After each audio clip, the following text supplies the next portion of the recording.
Well, the countdown has begun, my friends. There are only 3 units left in your program career, and you are done. Hold on tight and keep up the hard work. Let's start our cardiac surgery unit. During this unit, we will be focusing on the anatomical structures of the heart and major vessels. Most likely, unless you are completely finished with your clinical case log requirements, you probably won't get to experience cardiac surgery while still a student.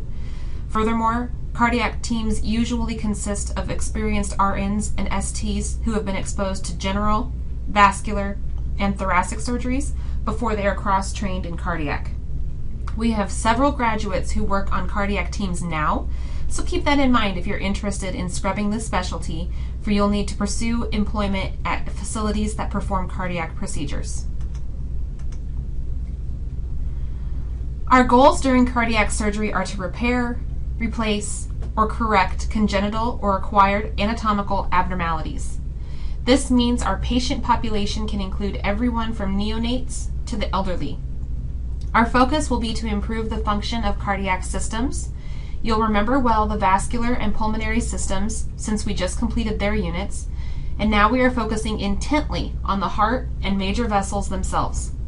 Know that there are open, minimally invasive, and endoscopic techniques used to perform cardiac surgical procedures. The heart is a hollow muscular organ that lies diagonally in the thoracic cavity. Other structures residing in the thoracic cavity include the lungs, esophagus, trachea, thymus, and lymph nodes.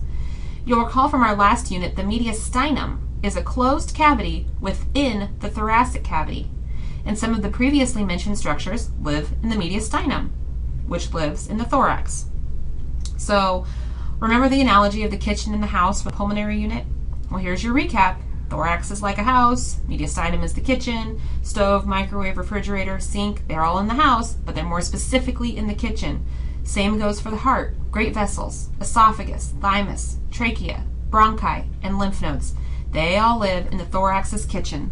It's probably easier to remember what is not in the mediastinum, and that's the lungs. What you see in the image on your screen is the entire mediastinal cavity, and it's shaded various colors to show you the various regions of the cavity. I don't expect you to memorize that part, but I do expect you to know what it houses. You need to know that the heart is encased in a specific tissue sac called pericardium. Very much like the pleura encasing the lungs, the pericardium encases the heart. And again, just like the pleura, there is a parietal pericardium and a visceral pericardium. The only difference here is that the pericardium has an additional layer on top of the parietal layer, and it's called the fibrous layer. So if you think of it again like a handbag, the outermost layer is like the outside of a purse. It's the most protective, and the next layer in is the inside of the purse, and it's usually less thick with a sheer-like fabric lining. So to be clear, the yellowish film you see on this image is the fibrous pericardium. On the other side of this layer is the parietal pericardium. Next, there is a space, and that space is filled with pericardial fluid, which acts as a lubricant for between the parietal and visceral pericardium. The pericardial fluid prevents friction, which is very important. The final layer of the pericardium is the visceral layer, and it lies immediately on top of the epicardium layer of the heart muscle.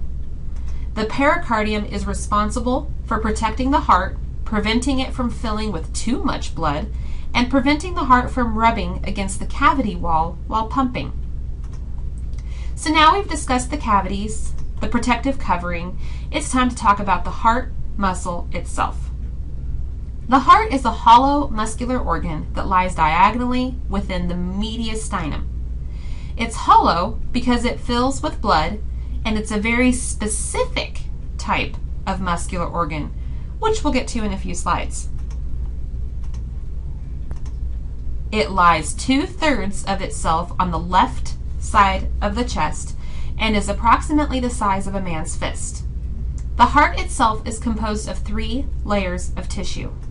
The outermost layer is the epicardium. The epicardium is the outermost layer of the heart, and the visceral pericardium we discussed earlier is directly on top of it. Some resources would even indicate that the epicardium is one and the same with the visceral pericardium because they are indecipherable, but you need to know the difference. The visceral pericardium acts as the final protective, lubricating layer of the pericardial sac, while the epicardium is part of the heart itself. Refer back to the image on the pericardium slide to see how the layers are arranged. The next layer of the heart tissue is the myocardium. The myocardium is the thick, muscular layer, and we will discuss it more specifically in a few slides when we talk about conduction. The third and innermost layer of the heart is the endocardium, and it is the smooth inner membrane that lines the chambers of the heart and forms the surface of the valves.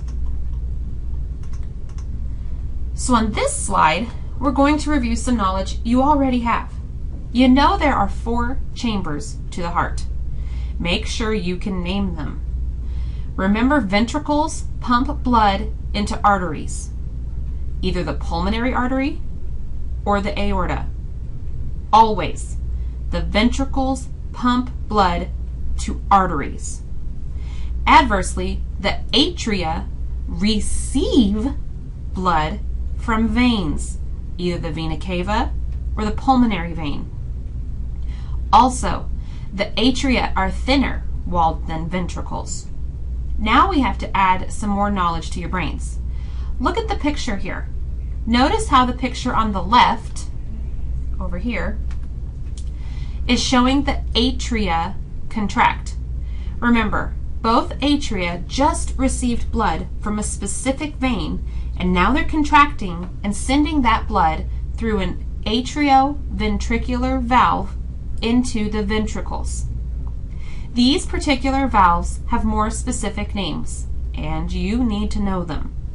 On the right side, between the right atrium and the right ventricle, is the tricuspid valve. I remember this because tri is on the right.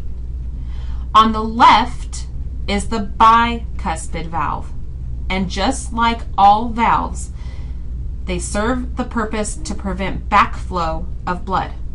In this instance, we're talking about through the heart specifically.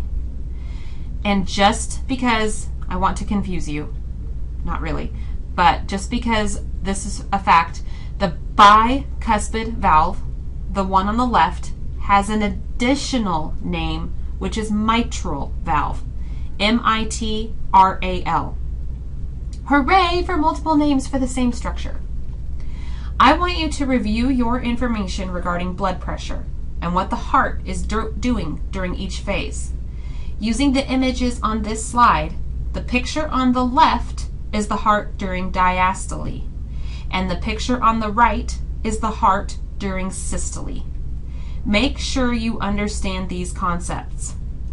Finally, since you already know that the ventricles are thicker walled than the atria, it's especially important to note that the left ventricle in particular is the thickest of them all, because it has to pump blood to the whole body. It's got to have some serious oomph to accomplish that task.